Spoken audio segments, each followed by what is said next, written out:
están? Bienvenidos a Conciencia Inclusiva, este programa que nos enorgullece tanto realizar en CNN Chile, hoy con un tema muy relevante, tan relevante como la salud o como la educación, el trabajo, el derecho a trabajar de todas y todos y sobre todo de las personas en situación de discapacidad.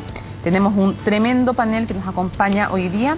Le damos la bienvenida al Ministro de Desarrollo Social, Marcos Barraza. Muchas gracias por acompañarnos, Muchas ministro. gracias por la invitación. Ministro, además que con el que vamos a abordar no solo desde el tema del sello inclusivo que es promovido por el gobierno, pero específicamente además por el ministerio que le encabeza, sino también como psicólogo entiende bien la importancia en la autoestima, en el desarrollo personal, del tema del trabajo, por supuesto. Así que tenemos harto a conversar con él. Le damos la bienvenida también a Andrea Sondek. Andrea, muchas gracias por acompañarnos. Muchas gracias por la invitación. Bueno, Andrea es presidenta de la Fundación Entacal, una fundación que nació en el año 1985 y que obviamente se preocupa de la inserción laboral. Ella nos va a contar más en qué áreas trabajan, cuántas personas y también algo súper importante en estos temas, cómo logran financiarse, que ese es otro tremendo tema. Le damos la bienvenida, por supuesto, a Álvaro Echavarría. Gracias por estar con nosotros, Álvaro.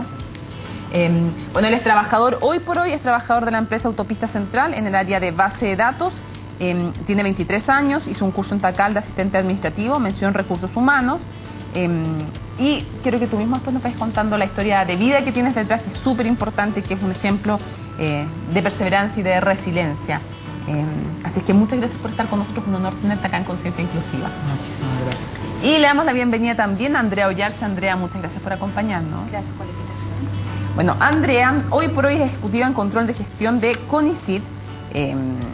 Tuvo un accidente de tránsito, el cual ella nos va a contar que la dejó en la silla de ruedas, pero como ustedes van a entender a lo largo de su historia, es una mujer que se pone de pie literalmente, tal vez no en lo factual, pero de ánimo, de ejemplo, de vida, de perseverancia y salir adelante, por supuesto que sí.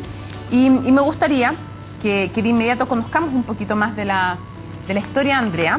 Así que vamos a revisar la nota que realizó nuestra periodista Daniela Herrera. Veamos eso.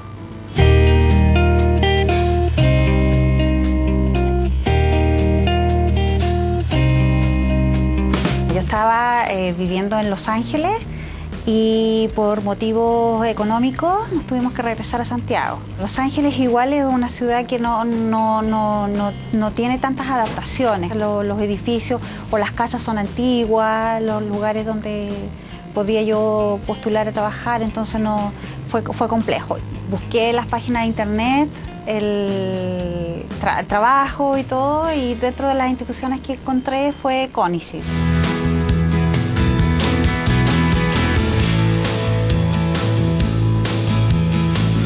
La entrevista, bueno, fue en una sala común y corriente. Ellos no sabían de que yo tenía una discapacidad, así que se enteraron ahí con el momento de la propia entrevista. Y finalmente, bueno, la jefa que estaba en ese momento, que era Paula, ella se la jugó y, bueno, salí elegida y tuvieron que hacer una oficina exclusivamente para mí. Andreita llegó como hace 3 años, Andreita, más o menos, ¿no? Trabajábamos en Salvador. Y bueno, se interactuó con nosotros al tiro y se acopló súper bien al equipo, en verdad. Sí. Para mí es como un ejemplo de vida la Andrea, porque en cuanto a superación y con la energía que ella llega a trabajar, como que nos contagia a todos. Es muy extrovertida ella. Sí, es muy extrovertida, chistosa la Andreita. Es una gran compañera, de hecho muy querida por mí y por todos nosotros. Hola.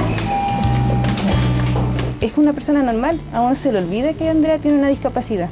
Solo nos acordamos, yo creo que cuando vamos a colación, cuando salimos a almorzar fuera, pero aquí dentro es una persona común y corriente.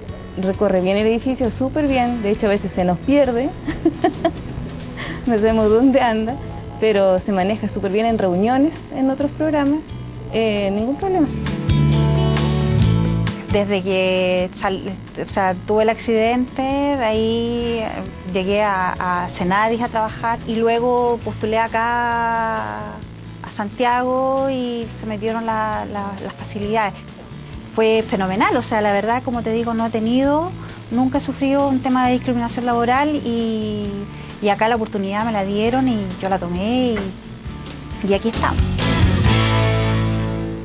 Ahí está entonces Andrea en plenas funciones en CONICYT. ¿En CONICET eres la única persona que está en situación de discapacidad? En silla de ruedas sí, pero hay otra persona que tiene problemas en un bracito. Y eso seríamos las dos, la verdad. Sí, seríamos dos personas con discapacidad. Incipiente entonces todavía la integración. Sí, todavía. Me gustaría que nos contaras y que le explicaras esto a la gente cómo fue ese accidente automovilístico y cuándo fue, en qué estabas tú en ese momento en tu vida y cómo cambia tu vida a partir de ese momento y qué lesiones te deja. Ya, bueno, esto fue en el año 98, en diciembre del 98, ya va a ser un año, ahora el 6 de diciembre cumplo 17 años ya en silla de ruedas. Veníamos de un paseo desde el Cajón del Maipo, la verdad que irresponsablemente sí en la parte de atrás de una camioneta. ¿Qué edad tenías tú? 27 años. Y veníamos por el Manzano y de repente sale un auto intempestivamente y la camioneta, claro, como íbamos 8 personas atrás y sin baranda, sin nada, entonces perdió el control y nos volcamos. Y bueno, la camioneta cayó encima mío, en mi estómago, y ahí me dañó la médula al nivel T11, T12 y me provocó la paraplegia. Bueno, de ahí viene todo un proceso porque es volver a nacer, o sea, de frentón, no, es volver a aprender a vestirse, es volver a aprender a comer. La primera vez que me puse mi ropa interior me demoré como 2 horas. Yo dije, Dios mío, ¿esto cómo lo voy a hacer? Antes de ir a trabajar me voy a tener que levantar a las 5 de la mañana para poder vestirme. Pero después con el tiempo uno va adquiriendo las habilidades y se va desarrollando y va también conversando con la otra persona también que tuvo también accidente, entonces va aprendiendo ahí técnicas y todo eso, entonces uno empieza a enfrentar la vida nomás. ¿Cuánto duró tu proceso de rehabilitación? Duró poco porque mi accidente fue en diciembre y yo entré a la Asociación Chilena de Seguridad, al Hospital Trabajador, ahí tuve mi rehabilitación y tuve 2 meses hospitalizada. Y luego, bueno, ahí me tuvieron que operar porque la primera operación en el Sotero del Río no había sido la óptima, entonces tuve 2 meses en rehabilitación. Y luego de eso a la calle, a vivir la vida. ¿Tú habías alcanzado a terminar de estudiar? ¿Qué habías alcanzado a estudiar o no a los 27 cuando te ocurre el accidente? Claro, yo justamente estaba terminando yo trabajaba, era contadora en una corporación de derechos humanos y tuve mi accidente y estaba en el último semestre de mi carrera de Ingeniería de Ejecución en Finanzas, en la de Diego Portales. Entonces cuando sufrí el accidente tuve que congelar los últimos exámenes porque justo fue en diciembre, al final del periodo. Y al año siguiente retomé al tiro en marzo y se me atrasó la carrera en un semestre en definitiva. ¿Y qué pasó con ese trabajo? Luego de ese trabajo volví a trabajar, pero ellos lo que sí querían tenerme como una burbuja, o sea, querían que yo estuviera en mi casa, me compraron un computador, me pagaban el arriendo, entonces yo les decía que no, que yo quería salir, o sea, que yo quería seguir mi vida, quería ir al cine, quería ir al teatro, quería ir a conciertos, quería en definitiva seguir a hacer deporte, quería hacer mi vida como era antes, pero con esta nueva condición. Y bueno, lograron entender y ahí ya me facilitaron nuevamente para que yo volviera a trabajar y pude, hasta que después llegué a Fonadi, que era entonces, y ahora es Senadis. Tu siguiente primer trabajo, que fue con Andrea además como jefa. Como jefa. Ministro, me gustaría, a nivel de diagnóstico, ya tenemos un caso, luego vamos a conocer la historia también de Álvaro, pero ¿cuál es su evaluación respecto a la inserción laboral? Porque tenemos un tremendo talento inexplotado laboralmente de personas en situación de discapacidad. ¿Cuál es su diagnóstico de la inserción laboral hoy día en Chile? Yo parto de la misma constatación, que hay un tremendo talento, hay muchas virtudes que no están siendo utilizadas, pero desde el punto de vista del diagnóstico es baja la inclusión laboral. Para que la gente sepa de qué estamos hablando. Estamos hablando de que si en Chile hay aproximadamente 2 millones de personas en situación de discapacidad, el otro día estaba en el Congreso, utilizo la nomenclatura de la OMS, que es en situación, y no la de las Naciones Unidas, que es con discapacidad. Creo que es más pertinente hablar en situación a propósito del contexto. De 2 millones, aproximadamente el 29% tiene empleo remunerado. pero hay agravantes, porque de esos 2 millones de personas, el 49% son jefes de hogar o jefas de hogar. Entonces, desde el punto de vista... tienen más costos que otras personas por la misma situación de discapacidad, O sea, muchas veces por tratamiento, por remedio. la condición de persona en situación de discapacidad conlleva costos agregados que en otras personas están liberados, desde el punto de vista de transporte, desde el punto de vista de medicación, desde el punto de vista terapia, en fin, lo cual, desde luego, no tener empleo remunerado tiene repercusiones en la calidad de vida, que es el dato más duro, pero también tiene repercusiones desde el punto de vista de la dignidad y la satisfacción de la persona. Porque de alguien que ya está en una situación precaria desde esa perspectiva. Absolutamente, que además cronifica esta sensación de minusvalía. Entonces, el problema, estuve hace unos días, esto es muy importante, en un encuentro latinoamericano de ministros de desarrollo social en Lima, organizado por la CEPAL. Y una de las principales constataciones es que desde el punto de vista de la matriz de desigualdad social que está elaborando CEPAL, no todos los países incluyen a la discapacidad como una matriz de desigualdad. Entonces, cuando uno habla de desigualdad, no habla solo desde el punto de vista de los ingresos, sino que también de oportunidades o condiciones ambientales. Y eso es algo que, en el caso de Chile, hemos avanzado, pero desde luego resta mucho por avanzar en términos de acciones concretas o acciones afirmativas que incluyan a las personas.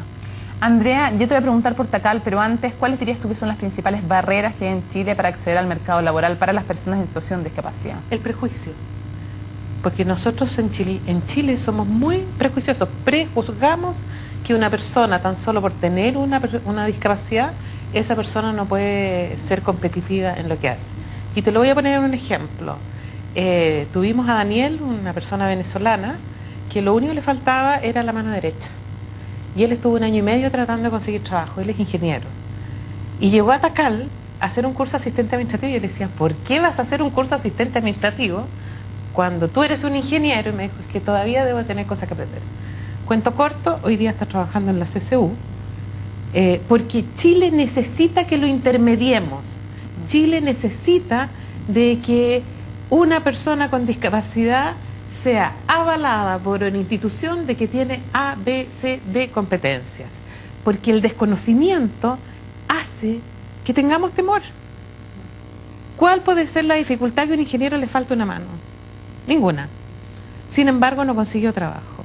Y por lo tanto, el prejuicio es la barrera más difícil, porque la barrera arquitectónica es cosa de conseguir los recursos económicos. Y lo resolvemos. Pero para algunos ya eso se hace una barrera imposible. Pero es más fácil porque podríamos buscar la forma de conseguir esos recursos económicos. Pero botar las barreras del prejuicio es de las cosas más difíciles que nos toca hacer.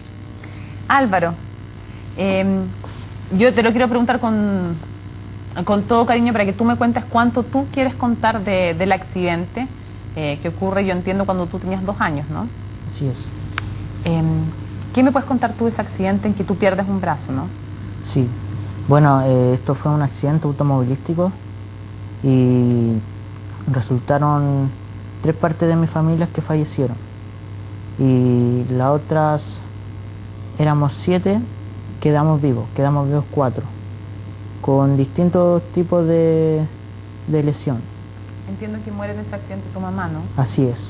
¿Tu hermano? Murió mi mamá y mis 2 hermanos. Éramos 5 hermanos. Quedamos 3 y mi papá vivo.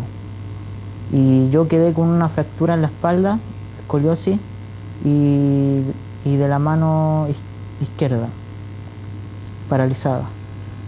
Y eso me ha costado mucho, me costaba mucho buscar trabajo, porque para que se adaptara a mí. Igual encontré trabajo, pero me decían, por ejemplo, mi último trabajo fue de reponedor. O sea, una entrevista que fui para un trabajo de reponedor. Y no pude llegar a ese cargo. No me llamaron porque no era para mí, no estaba adaptado para mi persona. O ellos consideraron malamente que no estaba Claro. adecuado a ti. Pero antes de llegar al tema del trabajo, hay temas que son súper importantes y en los que también fallamos en Chile, que tienen que ver con la educación también. Cuando hay alguien como tú, que a los 2 años queda en una situación de discapacidad, viene todo un proceso de rehabilitación, de educación, para después desembocar en el proceso de la búsqueda del trabajo. ¿Cómo fue esa niñez y cómo fue esa adolescencia para ti? Después, mire, es que yo después quedé ¿Me puedes tutear, inconsciente. Si no soy tan vieja. Te doy todo el permiso para que me trates de tú nomás, ¿ah? Ya. Ahí me rejuvenece. Al tiro unos 10 años me sacas de encima. Al Ya. tiro. Y Álvaro, ¿cómo fue esa infancia? ¿Cómo fue esa adolescencia? Después que yo quedé inconsciente en el momento de tener el accidente, entonces fue como volver a nacer. No me acuerdo de nada, sino solamente me acuerdo que salí adelante, estaba en el colegio. Nomás me acordaba cuando mis compañeros me empezaban a molestar, a decir cosas, ahí como que yo me sentía mal, ¿Sufriste bullying en el colegio? harto. Se reían de mí, me imitaban, cómo yo caminaba, cómo era mi modo de ser, se burlaban harto de mi persona. Entonces eso era lo que me dolía y como que me hacía recordar muchas cosas. Me hacía recordar muchas cosas que quizás podían haber sido, pero bueno. Y después después del colegio, ¿qué pasó? ¿Pudiste estudiar algo? ¿Qué hiciste? Sí, yo en el liceo estudié Administración en Recursos Humanos. Ya. Hice mi práctica en la Municipalidad del Bosque Ujú. y después intenté buscar trabajo y ahí donde fui que no me llamaban para optar un cargo.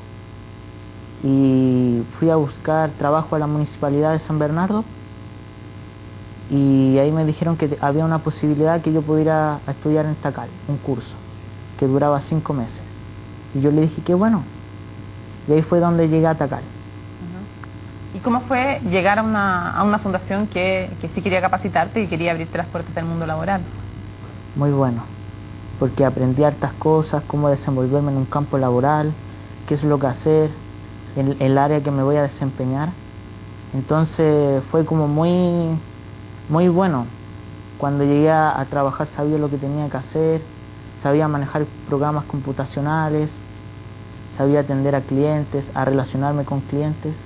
Y antes de eso, ¿cuál era tu principal dificultad al momento de encontrar trabajo? ¿Era simplemente el prejuicio con el que te encontrabas? ¿O tú sentías que a ti también te faltaban algunas competencias? Para buscar trabajo, ¿Por qué crees tú que no encontrabas trabajo? yo creía que no encontraba trabajo porque no estaba adaptado a lo que yo, ¿cómo se podría decir? Lo que, ¿Lo que podías hacer? claro, para el trabajo que estaba optando. Ujú. Entonces, yo creo que por eso fue. Andrea, ¿cómo fue tu experiencia cuando tú ibas a entrevistas o la que tú has conversado también con otras personas? ¿Qué pasa en la entrevista de trabajo? Es un momento crítico, yo sé, para es muchas un personas en momento situación de crítico. discapacidad. Sí, sí. Mi primera entrevista, bueno, fue con la señora Andrea. y bueno, la señora Andrea sí sabía que yo tenía discapacidad. Entonces fue ya una relación igual más, no sé, más íntima, más de conocernos, como si nos hubiésemos conocido desde mucho tiempo. Pero en la entrevista cuando fui acá a CONICET, bueno, ellos no sabían de que yo tenía una discapacidad. ¿Y tú no lo dijiste porque se te fue o expresamente tú dijiste mejor no lo digo hasta que me vean? No, yo no dije hasta que me vean. Así lo pensaste. Sí, lo pensé. Sí, yo dije, no voy a decir nada porque tengo que ir como cualquier persona nomás a presentarme a trabajar, solamente que voy a ir rodando. pero fue adrede, o sea, no dije tengo una discapacidad. Y llegué ya y la verdad que no vi caras sorprendidas ni nada, fue una entrevista común y corriente. Y nada, salí después bien contenta de la entrevista y a la semana me llaman y me dicen que bueno, que salí elegida y todo. Yo había pasado todas las otras etapas también, o sea, tuve que dar una prueba de conocimientos técnicos, tuve entrevista con psicóloga, que la hice tonta. No, yo digo, porque quedé en el cargo. Sí, te digo, se dio Así que no, fue Los fui colores, pasando los números, todo, Rosado, la persona, pura claro, papa puras pasteles. cosas bonitas. Y la persona bajo la lluvia y todo eso, dibujarla, así que no, fui, como te digo, pasando todas las etapas y hasta que llegué a la entrevista con grupal y bueno, y después finalmente ya era la entrevista con el director ejecutivo en ese tiempo, que era Mateo Budi. Perfecto. Ministro, en concreto, ¿qué normas? Bueno, obviamente que hay una convención internacional de la cual hemos hablado en hartas ocasiones en este programa, la Convención Internacional que protege a las personas en situación de discapacidad. Y eso está por encima de la Constitución y de las leyes nacionales que cualquier país tenga. Por el ordenamiento jurídico internacional es así. Pero en Chile, ¿qué normas en concreto protegen a una persona en situación de discapacidad que se sienta discriminado desde algo tan básico como una entrevista de trabajo?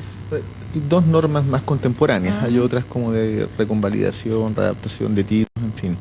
Pero yo quería señalar algo a propósito previo de lo que decía Andrea sobre los prejuicios. Si uno revisa el estudio de la SOFA y de la OIT del año 2002, son dos rasgos fundamentales que valoran los empleadores respecto de las personas en situación de discapacidad: mayor productividad y disciplina laboral.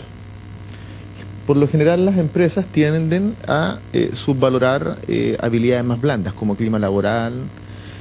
Si uno incluso se guía por ese parámetro, uno observa a partir de estas investigaciones normalizadas para Chile de que en general las personas en situación de discapacidad tienen rigores laborales que son súper compatibles con una estructura productiva que es creciente. Sin embargo, eso no es compatible con la base emocional con la que se dispone una empresa. Y esa base emocional tiene que ver, si no es con prejuicios, tiene que ver también con la sensación de que va a haber una dificultad adicional y que esa dificultad adicional, estos que son los ajustes razonables que establece la Convención Internacional de Protección para las Personas en Situación de Discapacidad, les dificulta asimilarla. Ahora bien, en Chile existen dos normas. La norma de empleabilidad para personas con discapacidad mental, que tiene incluso un concepto, no es anacrónica por la fecha solamente, que es del año 87, sino que también por el concepto que utiliza, que es deficiencia mental. Superado, digamos, por la investigación hace mucho rato. Ahora, el problema de esa norma es que establece un salario que incluso puede ser inferior al salario mínimo. O sea, que aquí nos hemos pelado a todo el gobierno, a este y al pasado, por justamente esa norma, porque a todos los que estamos aquí nos parece increíble que exista en Chile una norma que permita que a las personas en situación de discapacidad no se sorprendan ustedes en su casa, porque bueno, ya, de quienes ven el programa ya lo han visto, que es como una bandera de lucha nuestra, que estamos casi prontos a irnos a parar la moneda de papeles que la deroguen, porque ¿cómo puede ser que hay una norma en Chile que permita que solo por estar en situación de discapacidad se le pague menos del sueldo mínimo a alguien? Yo esperaría que se pare al lado mío, porque a nosotros nos parece lo mismo, ¿no? Ya, pues, ¿y por qué bueno, un proyecto para pero ahí derogarla? voy a contarle la tercera parte de la historia. Sí. Ya. Lo segundo es que la otra norma es la ley 20.244, si no me equivoco en el número, que establece igualdades de oportunidades y condiciones de oportunidades laborales, pero que es más bien declarativa, no asegura cuotas laborales, no asegura. Si uno revisa, digamos, legislación comparada, hay muchos países que se orientan por acciones que promuevan o incentivan el empleo. Otros tanto, especialmente en países OCDE, que es el caso de Chile, buscan cuotas laborales que pueden ir entre el 1,9% de una empresa al 7%, que es como el caso máximo de Italia. Nosotros estamos estudiando en conjunto, son varios los proyectos de ley. No me cuento ya las soluciones porque viene para el próximo bloque. Las soluciones para el próximo bloque. Ya sabemos las que Estábamos trabajando en esa dirección. Vamos a hacer una pausa en Conciencia Inclusiva y al regreso vamos a hablar de la posibilidad de establecer cuotas en las empresas. ¿Qué les parece a nuestros panelistas eso también? ¿Quieren ver a Álvaro en acción también trabajando, cómo ha sido su desempeño? Se lo vamos a mostrar al regreso. Eso y más, aparte de contarles de qué hace en concreto la Fundación TACAL, porque ya tienen algo de una visión ustedes, se lo contamos al regreso en Conciencia Inclusiva. Esperemos.